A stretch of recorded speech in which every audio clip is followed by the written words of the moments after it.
जय हिंद फ्रेंड, स्वागत है आपका लर्निंग एंड रीडिंग चैनल में। तो रीट 2022 का आपका प्री का एग्ज़ाम हो चुका है। प्री कहूँ मेंस कहूँ, इस साल से रीट में क्या किया है, रीट में 2 एग्ज़ाम कर दिए हैं। जो आपका नॉर्मली सीटेट के तर्ज पे जो आपका होता था एलिजिबिलिटी एग्ज़ाम, रीट को नॉर्मली वैसा बना दिया है। रीट का प्री होगा जो आपका एलिजिबिलिटी का एग्ज़ाम होगा, जो अभी हुआ है रिसेंटली, और आपका मेन एग्ज़ाम होगा जो लगभग शायद उसके दिसंबर के आसपास होने वाला है। ठीक है, उसकी डेट्स अभी कंफर्म नहीं हुई है, लेकिन यही कुछ इस ईयर के एंड में या फिर आपके लास्ट ईयर नेक्स्ट ईयर के बिगिनिंग में होगा।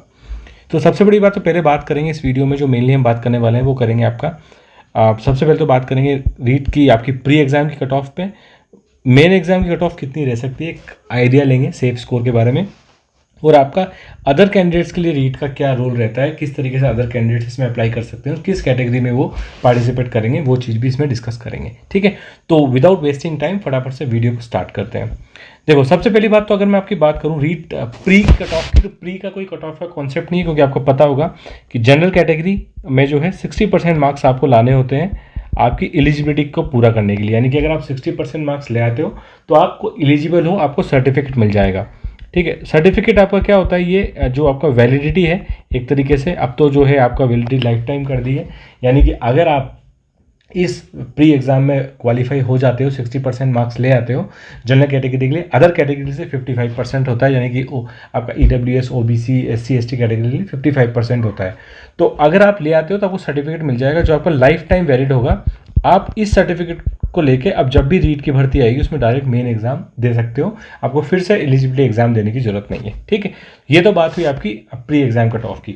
अदर स्टेट के लिए भी ये यही होता है, अदर स्टेट वालों के लिए कोई डिफरेंस नहीं है। आपको वही एलिजिबिलिटी के क्राइटेरिया के लिए 60% मार्क्स लेके आने, और आपको जो सीट्स होंगी आप जो है जनरल कैटेगरी में कॉम्पीट करोगे। ये एक थोड़ी सी कन्फ्यूजन रहता है बहुत सारे स्टूडेंट्स के, बहुत सारे जो हमारे तैयारी कर रहे हैं उनके बीच में अदर स्टेट्स को लेके, कि वो लोग अदर स्टेट से SC ST कैटेगरी के होते हैं, लेकिन उनको लगता है कि यहाँ पे उनको उसका फ़ायदा मिलेगा। तो नॉर्मली राजस्थान में क्या किया है, रूल ये किया है कि आपको सेंट्रल एग्जाम में तो आपकी कैटेगरी का आपको फ़ायदा मिलता है, लेकिन राजस्थान स्टेट में आपको जो है जनरल कैटेगरी में ही आपको एग्ज़ाम लिखना पड़ता है। आपको SC ST का कैटेगरी का फ़ायदा नहीं मिलता है। यानी कि आपको दो आप SC ST कैटेगरी के हों, लेकिन आपको 60% मार्क्स ही इसमें लाने पड़ेंगे इस आपको एलिजिबिलिटी करने के लिए, नहीं क्वालिफाई करने के लिए मेन एग्जाम के लिए। ठीक है, तो ये आपको बात यहाँ पे समझ में आ गई होगी। ठीक है, अब बात करते हैं आपका मेन एग्जाम की। ये बहुत ही इंपॉर्टेंट हो जाता है, क्योंकि अभी के मान के चल रहा हूँ कि मैं लगभग जो स्टूडेंट आपके जिन्होंने एग्ज़ाम दिया है वो लोग क्वालिफाई हो चुके हैं, और मेन का आपकी तैयारी लगभग शुरू भी हो चुकी है। और मैंने आपको प्रीवियस वीडियो में कई बार बताया था कि आपको कॉन्सेंट्रेट करना है वो मेन एग्जाम पे ही करना है, आपको प्री वाले एग्जाम पे तो कॉन्सेंट्रेट ही नहीं करना है। ठीक है, तो ये बात होगी हमारी रीट में प्री की। अब बात करते हैं मेन की। देखो, ये आपका मेन का जो है सिलेबस है। मेन का सिलेबस मैंने कई बार डिस्कस किया है आपके साथ, और मेनली आपका जो सिलेबस है वो ज़्यादातर ओरिएंटेड है राजस्थान की GK पे। ठीक है, तो डेफिनेटली आपकी जो कट ऑफ होगी, जो भी आपका एक स्कोर होगा लाने के लिए, वो आपका ज़्यादा उन डायरेक्शन में जाएगा, या कि ज़्यादा इजी उन लोगों के लिए हो जाएगा जो GK में राजस्थान का सामान्य ज्ञान है, ज्योग्राफी हिस्ट्री और आपका आर्ट एंड कल्चर का टॉपिक होता है, उसमें कॉन्फिडेंट है। ठीक है, सिलेबस की मैं आपकी बात करूँ तो अभी विस्तृत सिलेबस इसका आया नहीं है डिटेल में। ये जो जनरल सिलेबस आया था सबसे पहले, वही एक सिलेबस मैं आपके साथ शेयर कर रहा हूँ। जैसे इसका डिटेल सिलेबस आएगा तो मैं वो पार्ट भी आपके साथ शेयर करूँगा। ठीक है, तो इसमें आपको जो मेन चीज़ ध्यान रखनी है, वो मेन चीज़ क्या ध्यान रखनी है, मैं लेवल द्वितीय का आपके साथ बताता हूँ, लेवल 1 का शेयर नहीं करते। देखो, यहाँ पे आपको 70 अंक जो है आपके बनते हैं किसके, राजस्थान का भौगोलिक, इतिहास और सांस्कृतिक ज्ञान। यानी कि दोनों देखा जाए तो ये आपके लगभग सेम ही है। ठीक है, ये आपका जो 70 और 60 राजस्थान की ओवरऑल GK आ गई। इसमें इसको दो भागों में बांट रखा है, एक आपको जो है हिस्ट्री है उसको अलग कर रखा है, और जनरल सामान्य ज्ञान को अलग कर रखा है। लेकिन एंड ऑफ द डे आपका जो टोटल राजस्थान का कॉमन GK है वो आपको 140 अंक का आता है। ठीक है, ये 140 अंक डेफिनेटली हार्ड पार्ट रहेगा, क्योंकि इस बार से नेगेटिव मार्किंग भी होने वाली है मेन एग्जाम में, तो चांसेस हैं कि आपको जो है यहाँ पे दिक्कत आए थोड़ी सी। ठीक है, उसके बाद आपका संबंधित, ये बहुत इंपॉर्टेंट फिर से बन जाएगा, जिन्होंने प्री की तैयारी करते वक्त साइंस मैथ्स के स्टूडेंट है, या SST के या हिंदी के, उन्होंने ध्यान दिया है संबंधित विद्यालय विशेष ज्ञान पे, ये स्कोरिंग टॉपिक बन जाएगा। ठीक है, ये तो है थोड़ा सा टफ पार्ट, मैं नॉन स्कोरिंग कहूँगा मैं इसको, ये आपका बन जाएगा स्कोरिंग। तो जहाँ पे स्टूडेंट्स ने ये वाला पार्ट अगर मजबूत कर लिया तो वो लोग क्या होंगे, हाइयर रेंज में आ जाएंगे, सेफर साइड में आ जाएंगे। ठीक है, उसके बाद ये आपका नॉर्मल साइकोलॉजी, इसमें तो मैं कहूँगा लगभग जितने भी जो तैयारी रीट के करते हैं 100% स्कोर करते हैं, 19-20 आते आते हैं, तो ये क्या कॉमन रहेगा क्रॉस। लगभग जो सेलेक्टेड स्टूडेंट होने वाले हैं, जो आपकी नॉर्मल सीट्स हैं जो भरने वाली है 15,000 सीट्स, उस 15,000 जो सीट्स हैं उसमें तो मुझे लग रहा है कि यहाँ तो लगभग सब जो है आपके स्कोर करेंगे इसे, मोर देन 18 मार्क्स आपके आने वाले हैं। उसके बाद आपका ये शैक्षणिक रीति विज्ञान आपका वो है जो आपका सब्जेक्ट आता है, मनोविज्ञान आपका साइकोलॉजी वाला पार्ट है।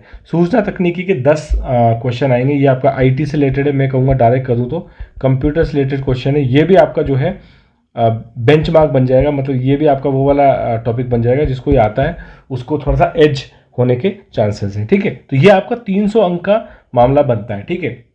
अब मेरे को भी पता नहीं है कि किस स्टूडेंट्स का लेवल क्या रहता है, लेकिन सपोज अगर मैं एग्ज़ाम देता हूँ और मैं एक जनरल आइडिया निकालूँ कि स्टूडेंट्स ने जो किस पर्टिकुलर टॉपिक में स्टूडेंट ज़्यादा स्कोर करा है अभी तक रीट का, अगर ओवरऑल देखा जाए तो यहाँ पे आपका मान के चलो ये आपका जो एवरेज स्कोर रहने वाला है स्टूडेंट्स का वो 75 to 80 के बीच रहने वाला है, ठीक है।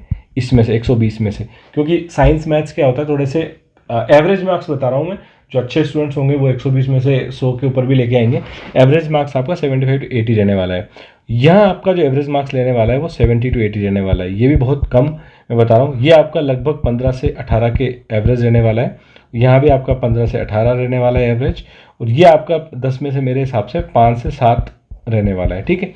अब आप अगर इसको टोटल को जोड़ो, यहाँ से अगर मैं एवरेज ले लूँ तो ये आ गया आपका एवरेज कितना 75, यहाँ पे आपका लगभग एवरेज आ गया 78, ये आपका लगभग एवरेज हो गया 17 के आसपास, ये भी 17 के आसपास, और ये हो गया लगभग 6 के आसपास। तो मैं इसको जोड़ूँ तो ये आपका हो जाता है 75, आपका 70 कितना हो गया 125, 70 145, 145 और 8 आपका 143, लगभग 70 70 34 ही है तो 134, 140, 70 70 8 5 13, ये हो गया 70। लगभग आपका जो स्कोर बन के आ रहा है ये लगभग आपका स्कोर बन के आएगा 180 से 190 के बीच में, ठीक है। मेरे हिसाब से जो आपका स्कोर है ये आपका जो होगा एक सेफर स्कोर माना जा सकता है कि यहाँ पे अगर आप लेके आते हो, जिसका मैंने आपको बताया था कि 70 से ये थोड़ा ज़्यादा आएगा, लगभग 70 70 34 100 178, हाँ ये लगभग आपका 200 के आसपास आएगा, 190 to 200 के आसपास आएगा, ठीक है। तो आप इसमें देखोगे 190 to 200 के हिसाब से तो ये आपका हो जाएगा कितना 190 to 200 देखो तो मैं लगभग आपका 300 में से आप अगर 200 अंक लेके आते हो तो यहाँ मैं कहूँगा आपका सेफ स्कोर माना जाएगा इस पर्टिकुलर पैटर्न में, ठीक है। इस पर्टिकुलर पैटर्न में आपका सोर्स को माना जाएगा। परसेंटेज में कैलकुलेट करूँ तो 70% के आसपास अगर आप स्कोर लाते हो तो ये आपकी जो है कट ऑफ कन्फर्म हो जाएगी, आपको यहाँ से कुछ भी टेंशन लेने की जरूरत नहीं है, ठीक है। तो 70% के ऊपर ऑब्वियसली प्लस में आप लाते हो 75 76 तो ये आपका सेफ बन जाएगा बहुत ज़्यादा। पर मेरा ये मानना है, अभी ये जस्ट अजम्पशन है मेरा बेस्ड ऑन द जो भी अभी एग्ज़ाम हुए हैं, अभी तक के जो भी एग्ज़ाम हुए हैं जीके वगैरह के, लेकिन एक बार ये मैं रिवाइज़ करूँगा जब आपका डिटेल सिलेबस आ जाएगा उसके बाद, क्योंकि डिटेल सिलेबस के बाद क्या होगा कि आपको थोड़ा आइडिया लगेगा कि क्वेश्चन किस टाइप के आ सकते हैं, ठीक है। देखो क्या होता है नॉर्मली जीके एक ऐसा टॉपिक है कि आप एक ही टॉपिक में से बहुत टफ क्वेश्चन भी बना सकते हो और बहुत ईजी क्वेश्चन भी बना सकते हो।